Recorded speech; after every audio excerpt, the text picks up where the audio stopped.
Greetings, ladies and gentlemen, and welcome to this latest edition of Read TFOS, where I take old stories I've narrated and update into modern audio standards. This particular story is called A Peculiar Contract, written by ludomastro. With my back turned, I heard someone knock on the door of my office. I waved my hand behind me while stirring the potion Deathworlder with my right. But whoever it was would have to wait a few moments. Thankfully, both students and staff knew not to rush me when brewing. Even the headmaster would not interrupt, at least not again. Not after his eyebrows took a month to regrow. The potion turned a sickly green on the 37th stir of the ladle. Right on time, then.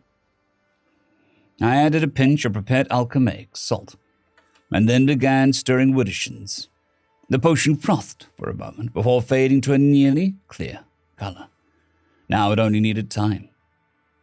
With the immediate task complete, I turned to the door and beheld my least favorite student.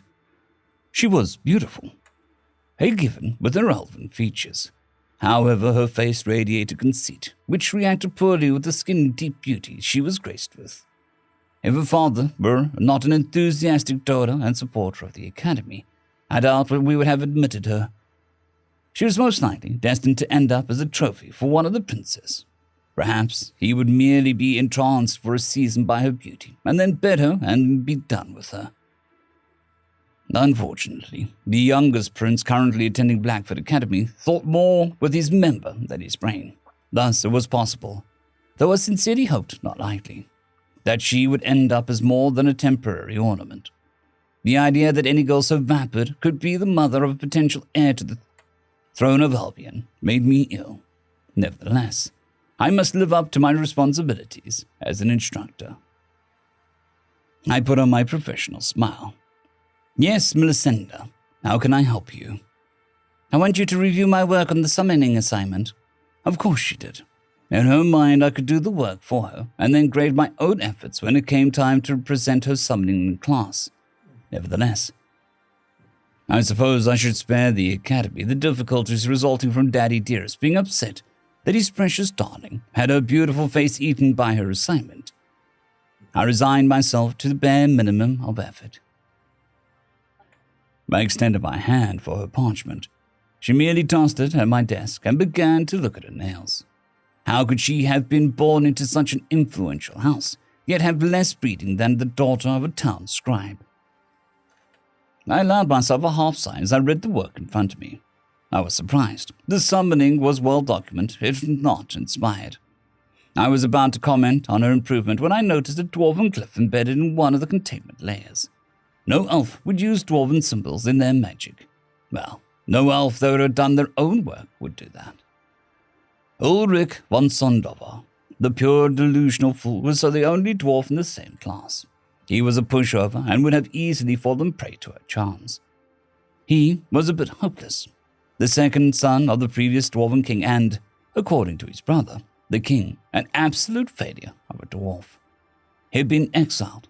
He had opted to come and study magic at Blackfoot.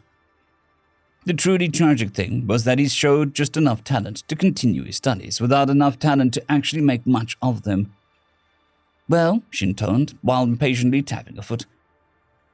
I wanted to go by and visit Serendil, but I'm stuck working on this ridiculous assignment, as if anything of value can be gained by summoning demons. The insufferable little... No, Galoth. Don't call her names, not even in your head. She's name-dropping the Princess Royal because they actually do speak to each other. Even if the crown merely finds her father's money useful and his family connections more so, she has more social standing to lose than you will ever have. After aligning myself to the cruel realities of life, I decided to teach her a lesson. Well, this borrowed work wasn't going to call up a Lord of Hell, either would it call up a simple demon who was interested in a fair trade for information. However, it would call up something that she couldn't put back down. Perhaps the lesson would be instructive. Also, if I'm being honest, I enjoyed the idea of her being embarrassed. After all, the burned hand teaches best. I smiled. Few knew I could read Dwarvish, so I could even claim that I assumed that it was a personal glyph rather than the Dwarven one. Surely, a student in her year should know better than to set up a containment layer with non-personal information like that. the headmaster would sweep the whole incident under the nearest rug, rather than admit that she hadn't gotten a useful education. It appears to be in order, Melisenda. Just don't try summon anything before class tomorrow. They'll try to get you to sign a contract. She was out the door before I finished the sentence. I finally gave it into my spite, even if only in my head. You spiteful wench. Just then, I heard a soft bell-like ringing from the invisible potion, as I added a steady trickle of magic to stabilize it and raise its potency. I put all thoughts of her purloined work out of my head. With that, I also pushed out the nagging feeling that I had missed something. Academia has several enchanted mithril laws. One of them is that no matter your experience, no matter the value or importance of your research, you will find yourself teaching history of magic to first years. With a degree of resignation, I took up position at my desk and nodded towards the lectern where the first of 26 students began their oral presentations. I was tempted to use a spell devised by a conic to muffle sound. However, I had assigned each student their topic in an effort to broaden their minds.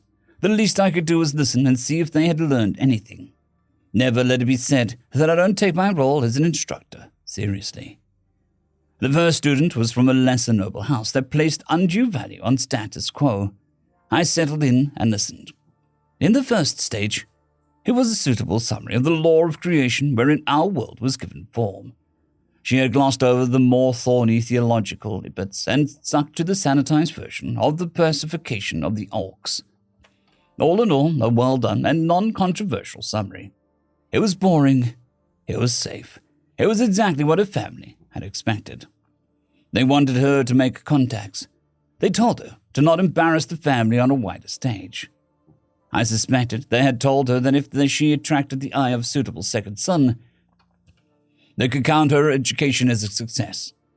She seemed quite prepared to live down to their expectations. What a waste. The next several presentations were more of the same, boring, safe, practical, and without any glimmer of hope that they had learned the lesson that I had hoped they would. Finally, a kind-hearted elf with some modicum of arcane talent stood to deliver his report. I was interested in this young man because he showed real talent in alchemy, talent that far exceeded his seemingly limited arcane abilities. It was my hope to enroll him in the alchemy department. I knew, all too well, the vice-like squeeze between family responsibilities and a thirst for knowledge. My family had been artificers and thus respected by upper classes. His was simple bakers. Elves were but one of the races that mastered arcane forces. However, it was Fulner, Ironhand, a dwarven mage who had drafted an audacious plan to banish humans from the realm. His work helped establish the peace we now enjoy. A very nice point. And he hadn't been assigned to research Ironhand. That showed initiative. Perhaps I could find the boy a scholarship. However, what he said next made me truly proud. In conclusion, the popular theory that elves created magic, that we spread to the other races and taught them civilization in the process, is simply a myth. One might even go so far as to call it an elven propaganda. The human scholar Heroxar Wolfhide said it best. Those who do not remember history are doomed to repeat it. Let us remember the follies of our history and avoid repeating them. I started clapping. I couldn't help myself. It was bold, it was brilliant, it was controversial, it was unvarnished truth. Yes, I would find this boy a sponsor. No, I would teach him even if I had to do so privately. We needed more people who were not afraid to shake up the status quo. The final student was a member of a cadet branch of the royal family. While she was unlikely to inherit anything other than headaches from her association with the throne, she had freedom denied to those such as the current Princess Royal. Perhaps she could influence the family with some degree of sense. Was it possible that she could steer her royal cousin away from that idiot, Melisenda? That bore thinking about. I was so lost in thought that I nearly missed her excellent lesson on banishment. But it is true that elves have a far greater affinity for arcane energies than other races. Our magic is best used as an extension of our will. With the powerful conjurer, the phrase "her rage burned" becomes far more than a simple expression. However, we are not as skilled as the dwarves at tying our arcane energies to the physical realm. They will always be ahead of us in magical devices. It was in this way that Fulner Ironhand found the secret to accomplish the banishment. He created a storage well for the arcane energy conjured by elves. These people maintained this well, while elves filled it. Never think that we had the more difficult task. The dwarves had to maintain a vessel that was in constant state of arcane stress for over 100 years. They continuously reinforced the vessel and redirected the chaotic energy within. And this is not all. They also devised a mechanism that allowed our queen to direct that energy into the banishment. Often forgotten is the role our lesser races played. Pixies marked the humans, while ogres and goblins twisted vegetation to further channel the energy. In all, the work of a century allowed us to remove the humans from our world and place them in hell. The resulting flashback of hell-polluted arcane energies turned the place of Borgum into the blasted waste now known as the Bone Desert. But lesser known is the fact that the banishment could not have been accomplished without a contract. Before the century of energy was gathered, Queen Whisperwind sent envoys to the human king. He agreed that the power to banish would be a powerful aid to those that rule. However, King Cerithus was a cautious human.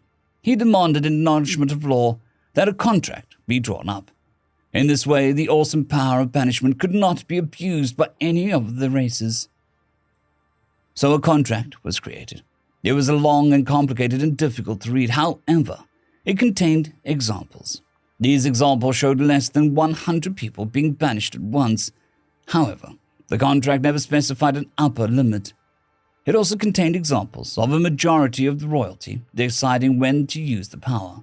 Thus, King Cerithus signed the contract based on his understanding of the examples rather than the binding wording. He failed to see the loophole that allowed the other races to hold a majority vote and banished humans as a group. That is why, to this day, we speak of Cerithus' folly when anyone jumps into a situation without fully understanding it. A well-delivered report. In fact, now that I consider it, this year would mark the 50th anniversary of the banishment. It was a cause of celebration. Humans were stubborn and nearly impervious to magic. They had truly been a foe to be feared. I hurried from the lecture hall to meet the headmaster over a simple lunch. I was tempted to lift the hem of my robe and run, as he hated to be kept waiting. However, he'd been dangling my promotion to master over my head for some time. Running was unlikely to exude the demeanor of a master. I had to hope that my latest work with potions for true invisibility would be enough.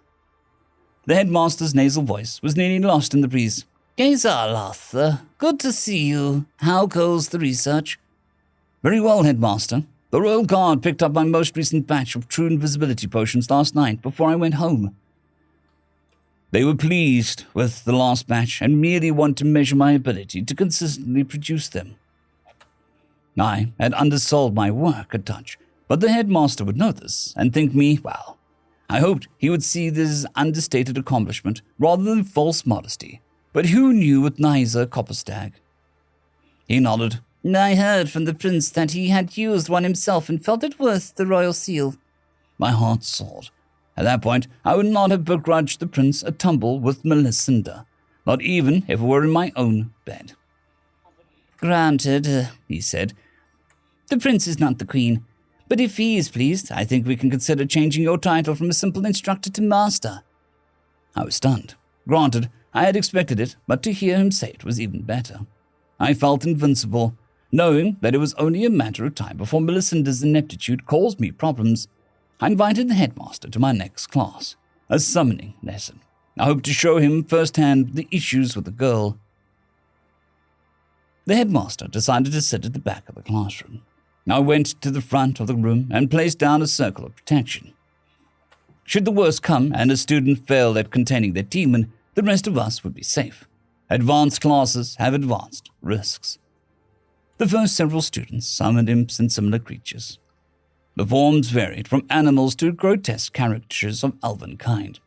They asked petty questions and got petty answers. The saving grace was the costs were low. Finally, Ulrich von Sundover, our outcast dwarven royalty, had his turn. He quickly and expertly drew multiple circles and glyphs. With a whisper of power, he energized them. Only after they were energized did I see how truly expert they were. He had taken multiple simple circles and interconnected them. Therefore, each served as reinforcement to the others. It was an excellent solution given his arcane limitations. I decided I had misjudged him.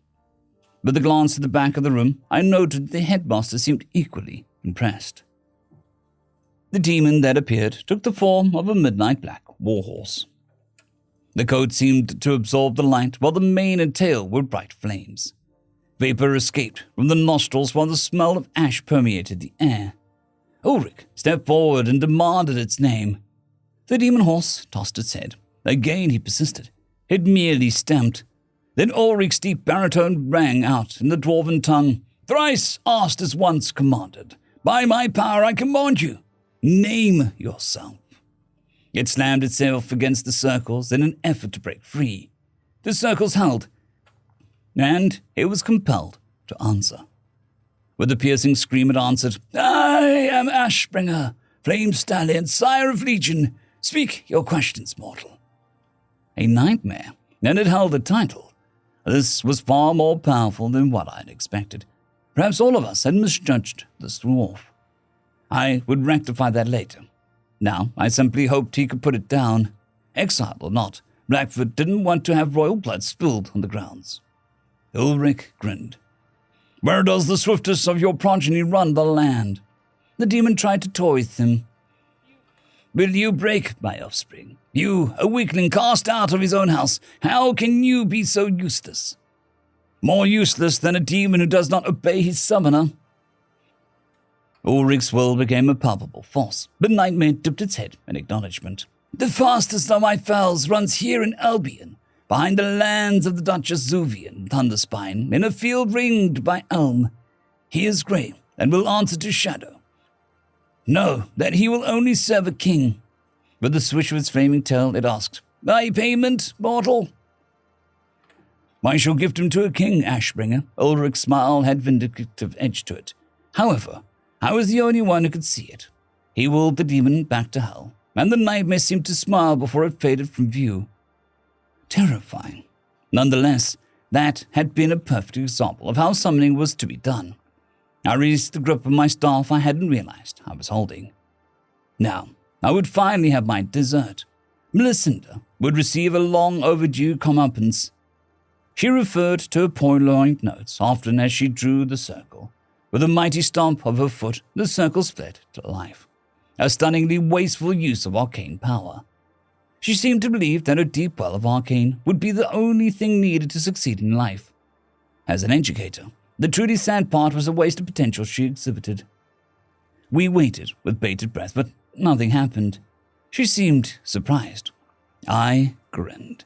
Just as I was about to mark her work as a failure, reality froze. It was only for a split second, but it felt as if something had torn a hole in the fabric of our world. On either side of the frozen reality, the circle changed from empty to an alvonoid figure standing tall. It was covered with a hooded cloak. Melisenda seemed confused. Do you want the demon I summoned last night? Where's Larsiag? The figure parted its cloak and pulled out a small leather valise. The hand was dark, like an elf from the Spiderlands, but the fingers were thicker and shorter. From the valise, it withdrew a roll of parchment. Larsag is currently unavailable. As you agreed in the contract you forged with her, I'm here in my student's place. Hadn't agreed to that, she sputtered. Ah, but you did. It was the fine print. The voice was deep, rich, and melodious. It was the perfect voice for singing, and it was terrifying. The more elven a demon appeared, the more dangerous it was. The more beautiful its traits, the more terrifying its power. Melisenda had summoned something truly evil, and had apparently done so by accident. The demon lowered the hood to reveal eyes that were dark brown and skin that was color of chocolate. There were no fangs or horns, only dark, curly hair that was cut close to the head. Trembling, I looked at the ears and saw that they were rounded rather than pointed. The human looked over the parchment before continuing. Now, let me see. Here it is. You, Mr. Navior von Spring, contracted with Larsec Bone Grinder to give you the opportunity to bear an heir to the Albion throne. He looked her over like a butcher eyeing a piece of meat. You are an attractive girl, so getting His Royal Highness to bed you should be easy. Sensing a great danger, I spoke. You are summoned. Answer a question and go. He locked eyes with me and held up the contract. It says here in Section J, Paragraph 2, Subpart 7, that I am a suitable substitute for Larsec Bone Grinder in any matters regarding the throne of Albion. Further, she explicitly waived her rights to a simple question and answer Section A, Paragraph 1, Subpart 1, wherein she requested the assistance of, and I quote, any and all denizens of hell in carrying out the provisions of Section B through F. The headmaster screamed, You can't be here. You people were banished. The human male looked up from the contract. True, we were. However, law is law. She summoned a denizen of hell, and a denizen of hell came. That we are not native to that plane is irrelevant to the law of creation. She sealed the contract with her blood, and law states that those of hell must comply. Or do you believe that a law should be overturned? I have never understood how verbal speech can convey capital letters, but it can. And to overturn law was to undo creation. It was impossible to even consider. The implacable human turned back to Melisenda, completely ignoring the rest of us. Given that the object of your affection is the third prince, you will be unlikely to give him an heir unless he receives a promotion. For that, I will need assistance.